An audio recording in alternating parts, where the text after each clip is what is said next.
So I was thinking maybe we could take Oliver to the seaside for the weekend. Yeah, sounds like a plan. Yeah, invite David Chowan and the kids. Mr. Tilsley, I'm arresting you on suspicion of theft from a motor vehicle.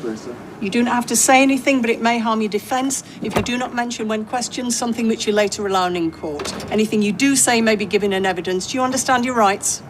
Yeah. What shall I do? Ring David, get me a lawyer. This has got to be a mistake. Leanne, I'm so sorry. No, you're not.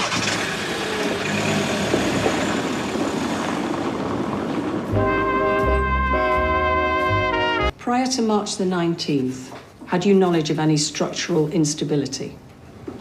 No. You sure about that? My client's answered the question. Had the issue been brought to your attention before March the 19th, yes or no? Not exactly. That's not what I asked.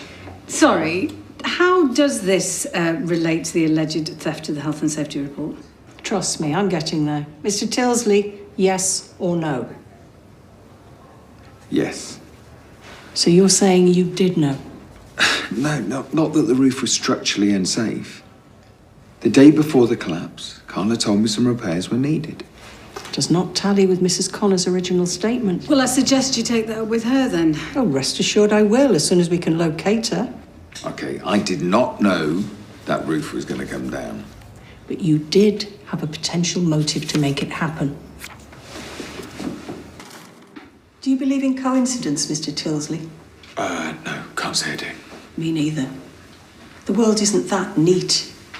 The world is jumbled and chaotic. Sorry, is this a philosophy lesson or an interview? With that in mind, hopefully you'll understand why I find it so interesting that a factory you and Mrs. Connor were looking to offload should suddenly become a heap of rubble. Right, well, at the time, I wasn't aware that Carla wanted to outsource productions. Really? I think we should take a break. You share an office together.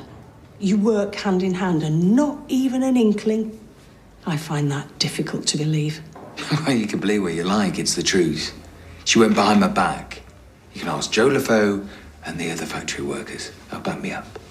Well, if that is the case, you must be very trusting or extremely gullible to allow that to happen right under your nose. Either way, it seems obvious Ms. Connor is the brains in your organisation. No, she's not. I was preoccupied with other projects. The barber shop you recently opened with your brother, David Platt? Yeah, I came in some money. I thought I'd diversify. You say you come in some money. Would you mind elaborating? How is this even relevant? That's all right. It's from my divorce settlement. So you'd started a new venture, but at the same time you were still financially invested in the factory. My client has already confirmed that he is Mrs. Connor's business partner. And as her business partner, you stood to lose out on this secret outsourcing plan, correct? Yes. How much? What? I don't know. Care to guess? No. I mean, it doesn't matter now, does it? I mean, the project's dead. As is Miss Rana Habib. Where were you on the morning of 19th of March, between the hours of 6 and 7 a.m? Oh, I remember.